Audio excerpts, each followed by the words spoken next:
Someone recently asked me about suffering, how we offer suffering up, how can we unite it to Jesus' suffering? Can we offer suffering for a specific person or intention?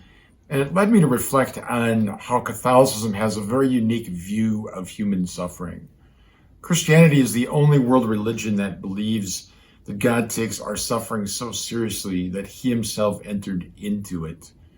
So when we are faced with suffering, it isn't that God sends us this philosophical treatise or some theoretical answer.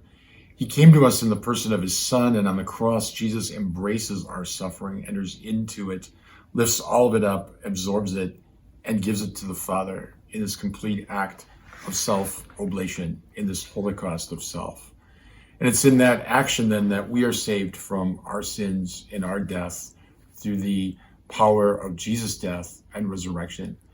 It's why we as Catholics have the corpus on the cross, why we have crucifixes rather than crosses. Protestants may often say, Jesus is resurrected, he's not on the cross anymore. But we take very seriously Paul's opening words in his letter to the Colossians, where he says, I fill up in my own suffering what is lacking in the suffering of Christ.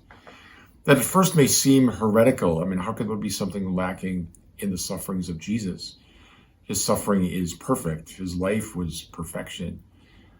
But I think Paul is saying there that the Lord allows us to add our little drop of suffering to the infinite ocean of his sacrifice, so that our suffering becomes redemptive, that we can offer it up in union with the Lord for the salvation of the world, or indeed for a specific purpose or person or intention.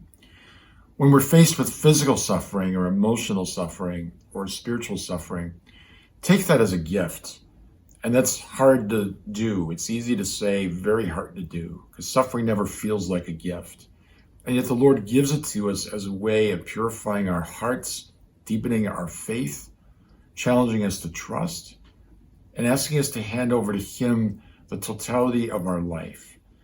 And if I have the grace and the courage to kiss the cross, to embrace my particular cross, and to offer that to the Lord as a gift from my heart, the Lord takes that as a tremendous gift indeed, and can use it, apply it in a sense, to the needs of another individual or to the needs of the whole church or the world.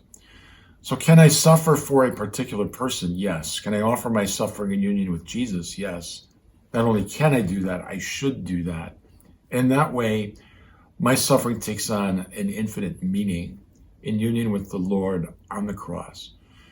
So when I'm faced with some particular cross, I try to think of Jesus on the cross. I try to think of his love, his patience, his forbearance on the cross, and try to embrace and carry my cross with those same virtues.